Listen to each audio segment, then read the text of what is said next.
প্রথমেই সবাইকে জানাচ্ছি বাংলা নববর্ষের শুভেচ্ছা। বাংলা নববর্ষ অর্থাৎ বাঙালির সাথে এতপ্রোতভাবে আমাদের সাথে পান্তা ভাত কিন্তু জড়িত। পান্তা ভাত, পানি ভাত, জল ভাত যাই বলেন না কেন, এই ভাতে আসলে বাঙালি উৎসবে পহেলা বৈশাখ খাবারের তালিকায় পান্তা ভাতের কিন্তু বেশ কদর রয়েছে।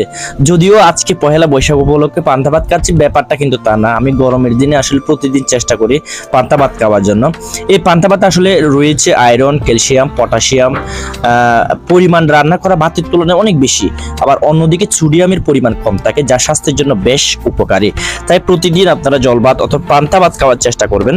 তো ভালো থাকবেন, সুস্থ থাকবেন, আর আপনার মন দিল সবকিছু যেন পান্তা ভাতের মতো ঝরঝরা হয় সেটি কামনা করি। আবারও সকলকে বাংলা নববর্ষের শুভেচ্ছা।